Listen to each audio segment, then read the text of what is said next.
This is AF24 News Interview. And today we are having an interview with a consummate statesman, a great Nigerian, one of the leading voices we have in the country at the moment, a living legend, and the leader of Afenifere movement, Pa Ayo Adebanjo. So good to have you here, sir. Pleasure. Yes.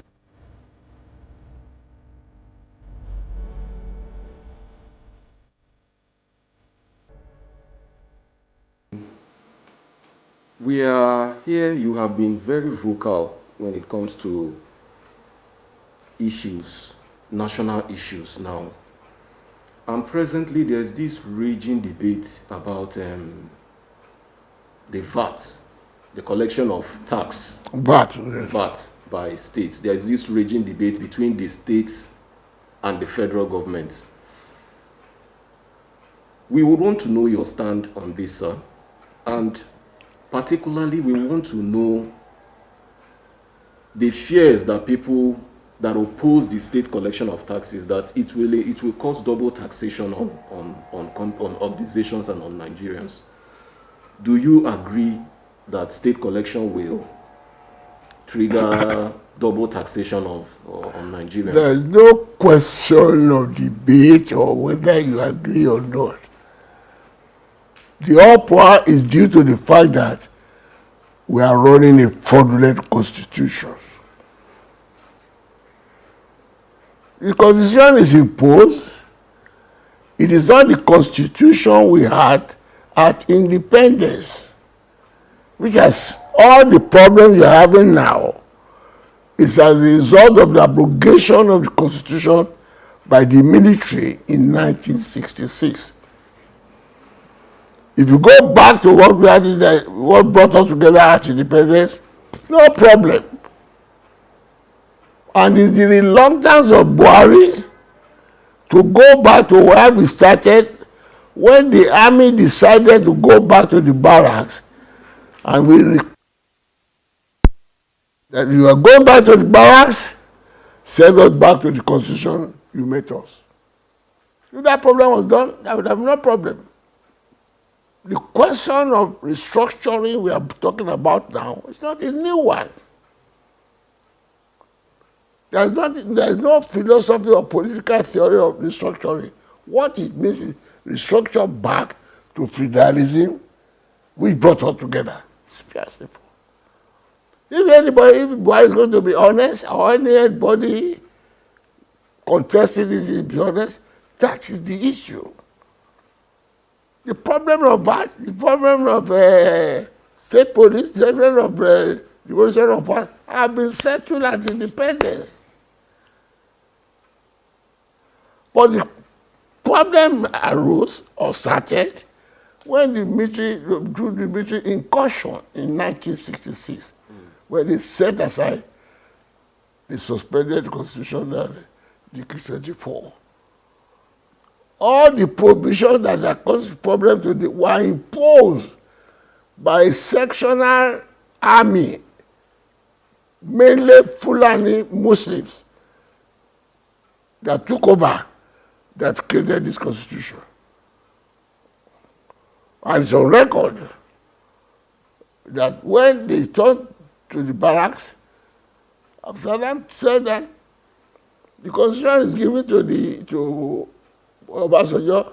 He didn't see it. Obasanjo bought the poke.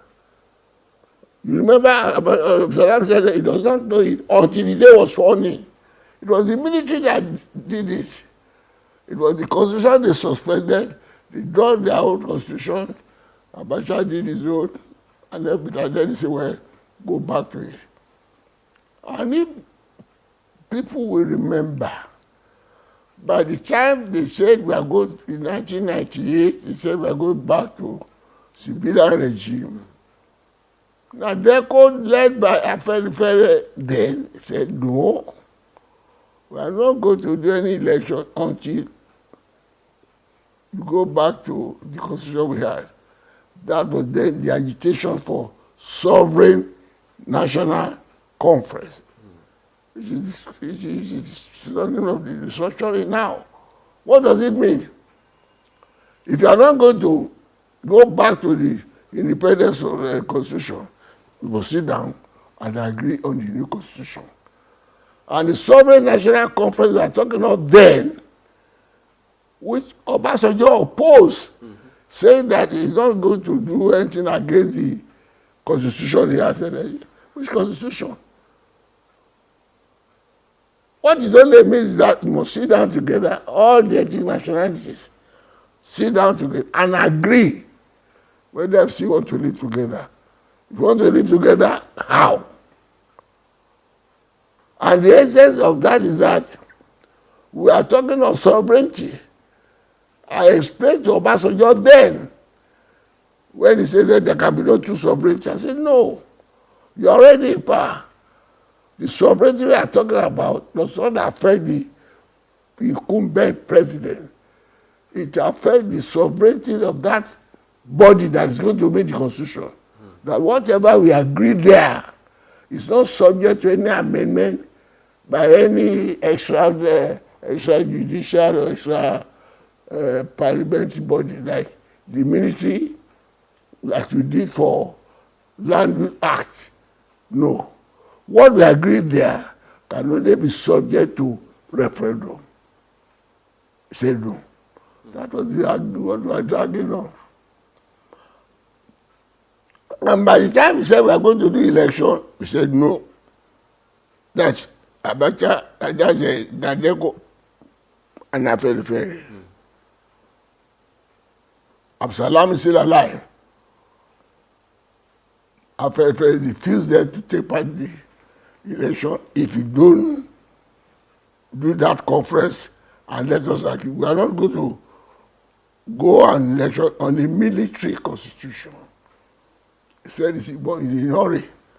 When you have your government, you can go and do it. It's already alive.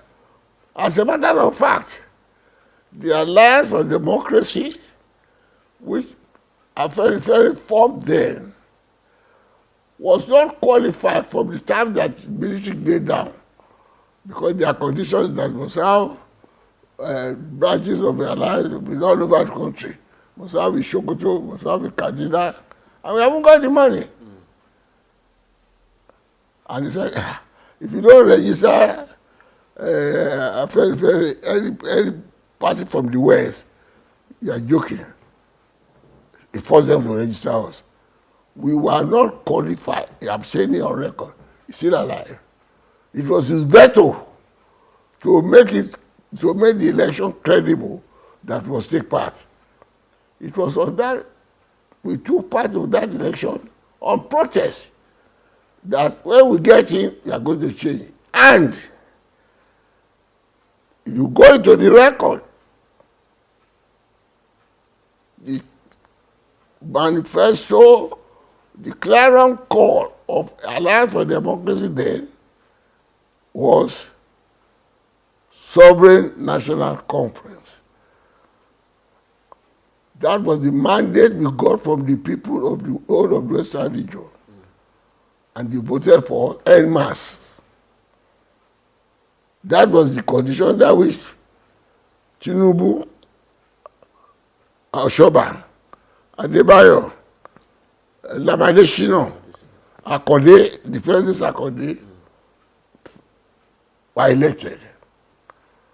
And we told them, how will be elected? We have got the mandate of the people.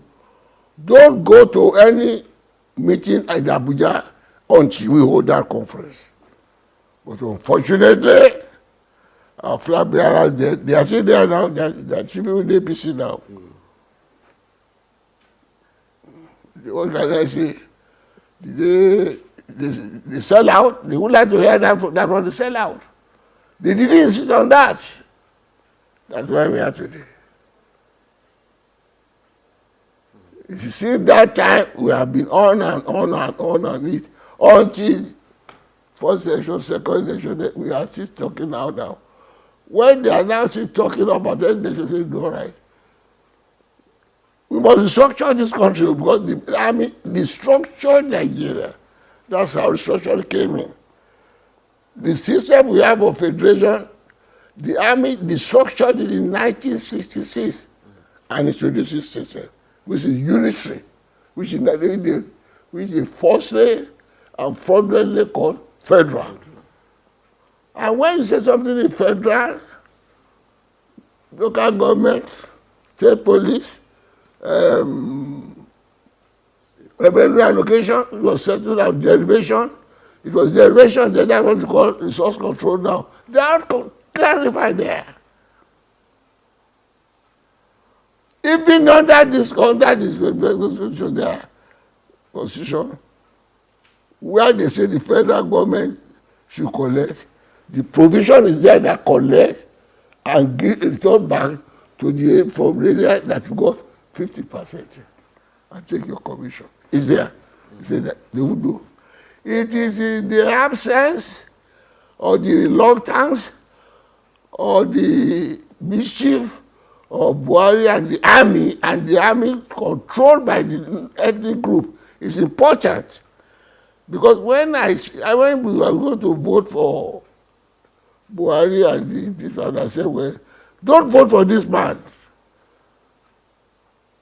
Because he's a tribal jingoist. That was in 2015. Yes, of course. You remember, you go and take my interview in Vanguard. I was a Lone Ranger. Even Pastor Jordan, who is opposing him now, supported him. I said, this man is not a Democrat. He's a dictator. He's a born federalist, trained as a dictator. He will not obey the rule of law. All that is there. There's nothing I said then there that has not been executed by him in total. And I warned them, don't vote for this man. I won't like to be vindicated. Because if you vote for him, the damage that must have been done then will not be reversible. There we are today. And when I use the language that Tinubu, Oshoba, Adebanjo, and all those who were elected on the platform of that they sell out, these were the conditions. These are the people now, including the VP, who are now opposing restructuring. And when they just came into the VP now, who was then the Attorney General of Tinubu in Lagos State, took Obasanjo to court for withholding their local government allocation. So you can't do it under the federal system. The case went on to Supreme Court, and they were vindicated. That is the man now saying, what do you mean by restructuring? And you see, the problem we are having in the country today is General Muhammadu Buhari is not sincere about keeping the country together. All that he has been doing since he came into office is to want the Fulanization of Nigeria in order to Islamize the country. I am saying positively, without any fear of contradiction. And if anybody wants to contradict me, go and look at the interview of Wing Commander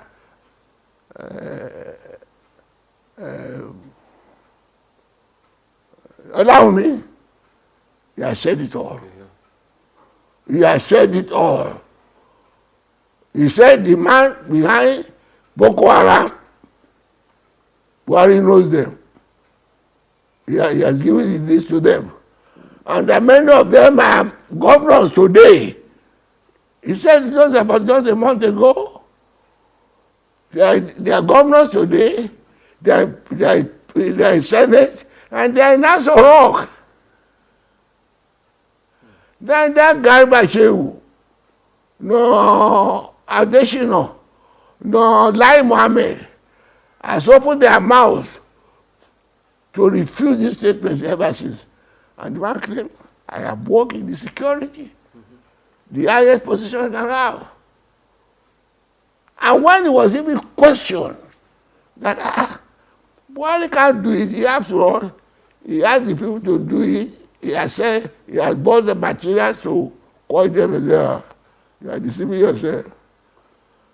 The man has bought the raw material which will not bring of any effect. What about the people who are working as I know?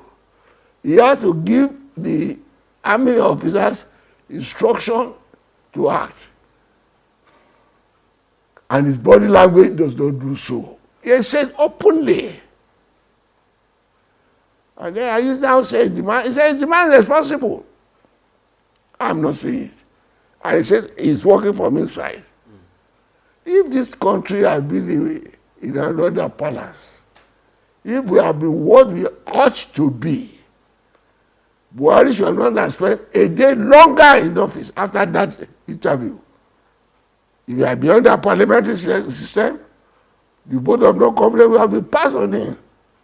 If this Senate had not been a mumu Senate, they should have impeached him. And in fact, if you look at that interview, Olaomi said he should be impeached. And man, they said, well, that's the view that he should be impeached. He said the list, and you will also remember, this Buhari government announced that they have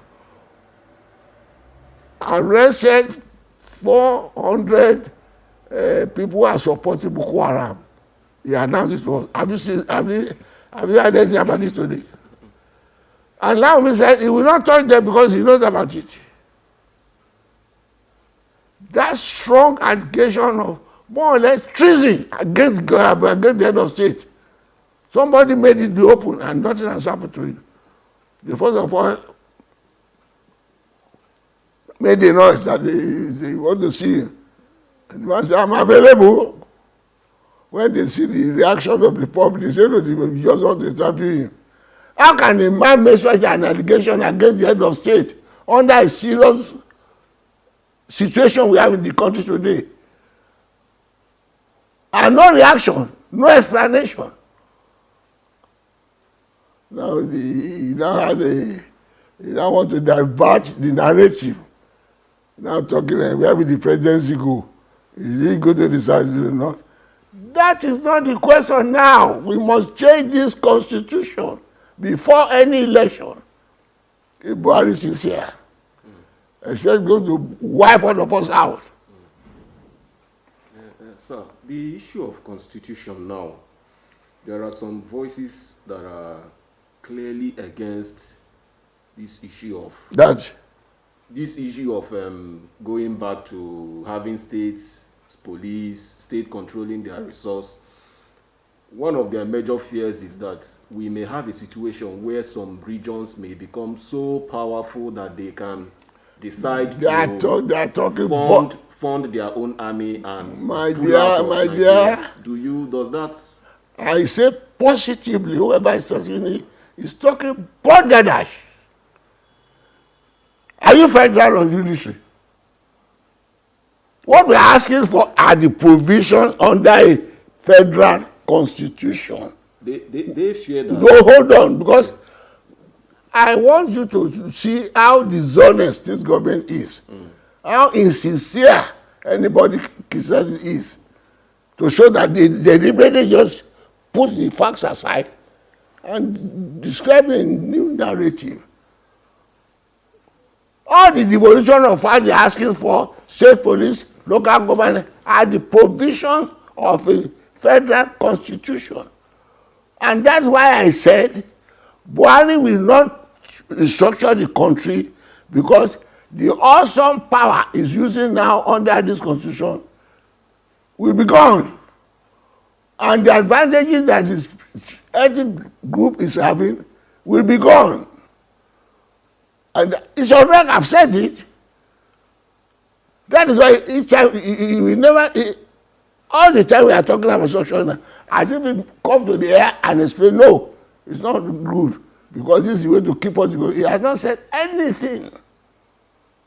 He leave all the nonsense to Garba Shehu and Adesina and Lai Mohammed. Those are Bagafo. And on the occasion that President said he took out, he said us Boss Mustafa. We didn't vote for Boss Mustafa. We are being insulted in this country.